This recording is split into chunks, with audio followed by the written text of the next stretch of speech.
Soutiens-nous en achetant la vanne EGR pour C4.2 sur notre site au même prix qu'ailleurs. Coupe le contact de ton véhicule, serre le frein à main, tire la manette d'ouverture du capot et ouvre le capot.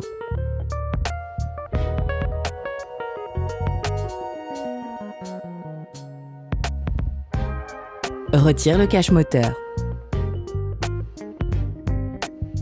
Il existe une multitude de symptômes liés à une panne de la vanne EGR. Perte de puissance, problème d'injection, apparition de voyants de défaut. Retire le conduit d'admission d'air du turbo en le faisant pivoter dans le sens horaire.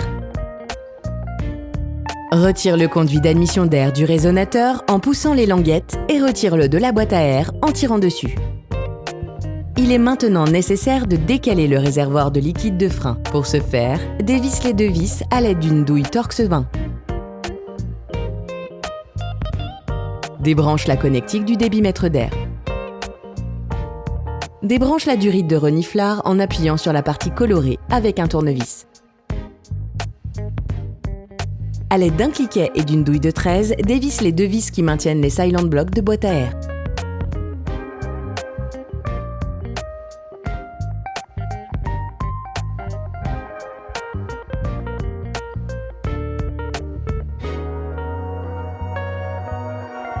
À l'aide d'un tournevis à embout et d'une douille Torx 20, dévisse entièrement les 3 vis du flasque de filtre à air. N'essaie pas de les extraire, elles sont faites pour rester dans leur logement.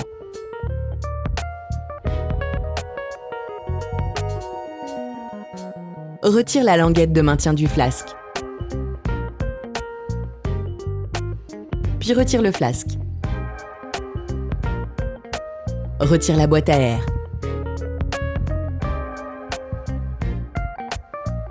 Tu pourras maintenant visualiser la vanne EGR. On est en direct du studio Maclé 12 où toutes les vidéos que vous voyez sur notre chaîne sont montées. Je voulais simplement en profiter pour vous dire que dans 99% des cas, la vanne EGR qu'on vous propose à l'achat sur le site va s'installer sur votre véhicule. Néanmoins, dans le processus d'achat, on vous laisse la possibilité d'indiquer le numéro de votre plaque d'immatriculation ou le numéro VIN. Ça va nous permettre après votre achat de directement vérifier si la vanne EGR est compatible avec votre véhicule. Si c'est pas le cas, vous recevrez un mail avec la référence que vous devriez acheter et surtout une confirmation de l'annulation de la commande et du remboursement. Donc vous inquiétez pas, on s'occupe de tout et surtout n'oubliez pas que ça soutient énormément la chaîne et ça permet de vous faire encore plus de tutos. Débranche la vanne EGR.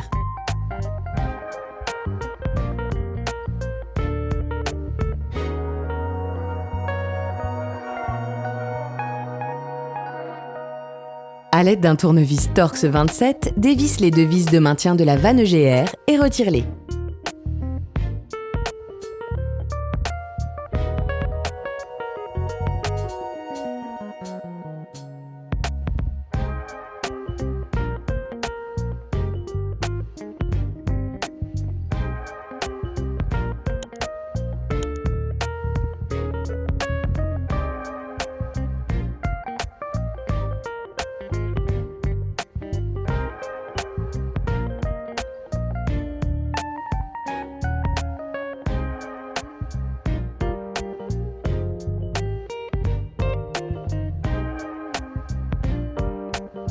Alors attention, parfois la vanne EGR peut être vraiment bloquée.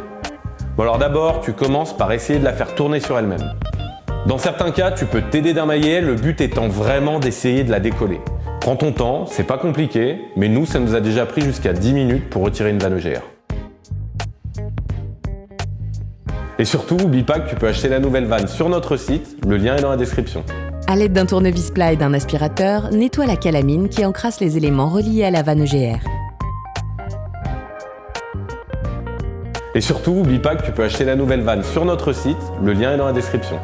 En plus de soutenir la chaîne et la création des tutoriels, tu achètes une marque française de qualité et compétitive. Tu peux maintenant enfiler la vanne dans son emplacement.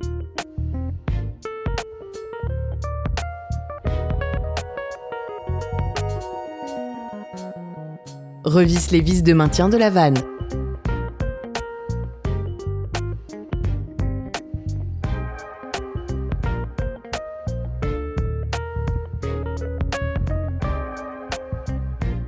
Rebranche la vanne EGR.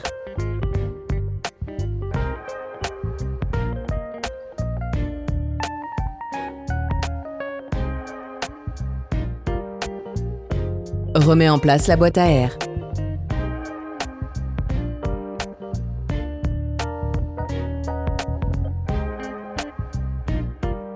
Pour remettre le flasque, incline-le de sorte à faire rentrer en premier les tétons d'emboîtement.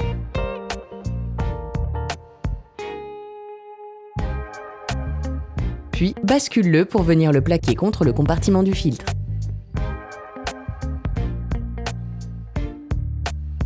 Revisse les 3 vis de fixation du flasque.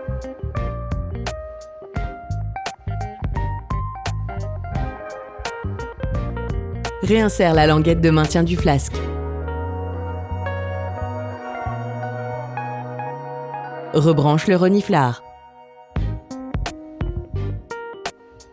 Rebranche le conduit entre la boîte à air et le résonateur.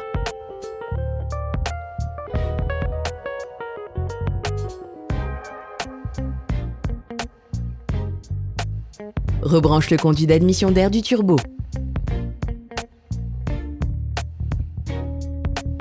Rebranche la connectique du débitmètre d'air. Revisse les 2 vis de Silent Block de boîte à air.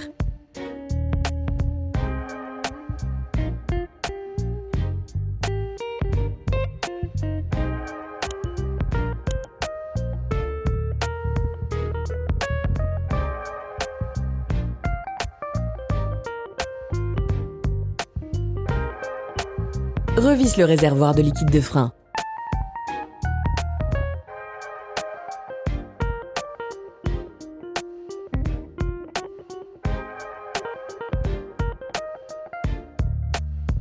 Repose le cache moteur.